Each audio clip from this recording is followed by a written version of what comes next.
Hello and welcome in the amazing platform of Mathematics Wala. So please subscribe this channel. This is actually for all of JEE aspirant. And today in this video we will going to cover the trigonometric circular function.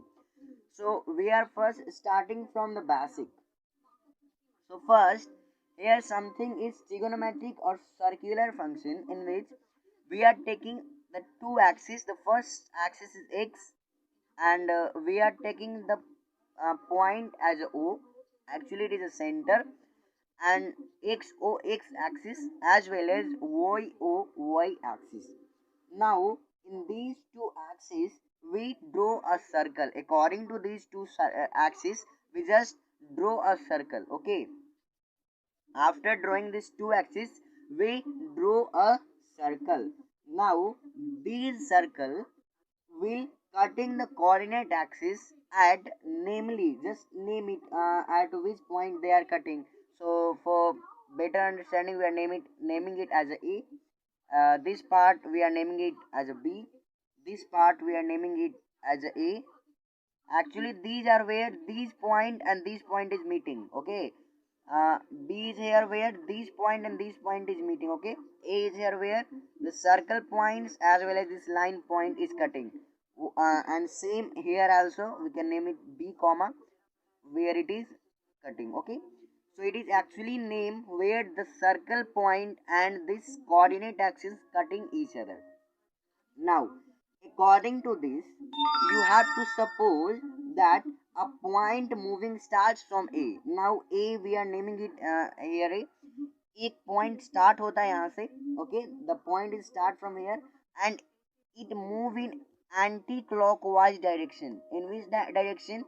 Anti-clockwise refers to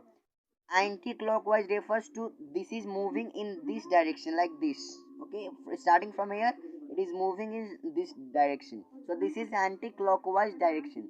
So if it will start from here and move in this direction, there will be some arc. Okay, so let the arc be P point position. This we are letting it as a xy, and if it will move in anti-clockwise direction, it will cover an arc length. So let the arc length be theta. Okay, now this is our final position. Okay, and this is our arc length which we let theta. Later that if you move on, when we join this O and P, when we join this O and P, this is the final point which we get after moving in anti-clockwise direction. So this point we just join this O and P. After joining this, you will easily got this OP is equal to this OP. Actually not this OP, it is actually AOP. Okay, from here this is A, this is O and this is P. So angle, this angle you will got theta. How you will got this angle theta? So I am telling that you will got angle AOP is equal to theta. Then some of ask how you will got.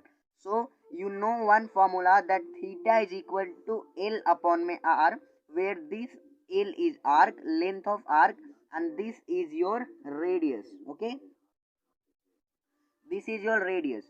So this R is radius and this L is length of arc. Okay, so if you apply the formula, you will got arc is AP, and arc is what? AP theta. It is actually theta. So L is according to the formula, theta is equal to L is what? Arc is theta, and upon my R is what? Radius is actually 1. I have already told you that it is actually 1.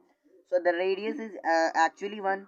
So theta upon 1, and that is how we got theta is equal to this theta. Actually, it is not theta, it is angle AOP.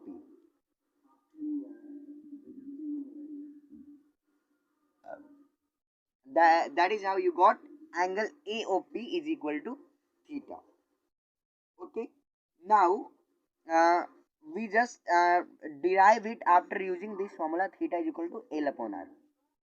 Now, one more thing you should note that theta is actually radian unit. It is actually unit of radian, but we usually not write as theta of C. We usually tell it theta. Okay, it is a unit in radian.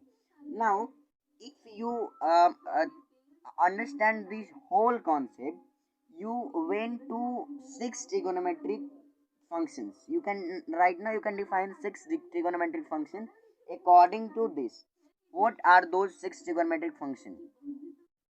So look here. The first trigonometric function, you will define it. Cos will be equal to x, and this sine will be equal to y. Okay, you can take it as a cos theta and sine theta. So cos theta is equal to x and sine theta is equal to y. Now, if you define these two things, you can define the whole thing. Are you agree with my point? How? So let's look here. This is the third point. Okay, this is second point. So cos theta is equal to x. Then what will be the sec theta? Sec theta is actually equal to 1 upon cos. All of you know. So that is equal to sec of will be equal to 1 upon my cos, which is 1 upon my x. Okay, so we will define it 1 upon my x. Now if it is 1 upon my x, then we can definitely say x should not equal to 0, because if x will be equal to 0, this function will be not defined. You got my point? Okay, now the fourth function is what? Cosec theta. Now this cosec theta, you know, usually it is 1 upon sine theta. So 1 upon y. Here also you can note y should not equal to 0. Y should not equal to 0, because if it will be equal to 0, this function will also not define. So that is our third.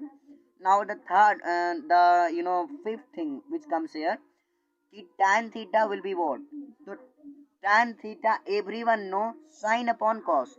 So sine is what here? Sine is y and the cos is x. So sine upon may cos is equal to tan theta.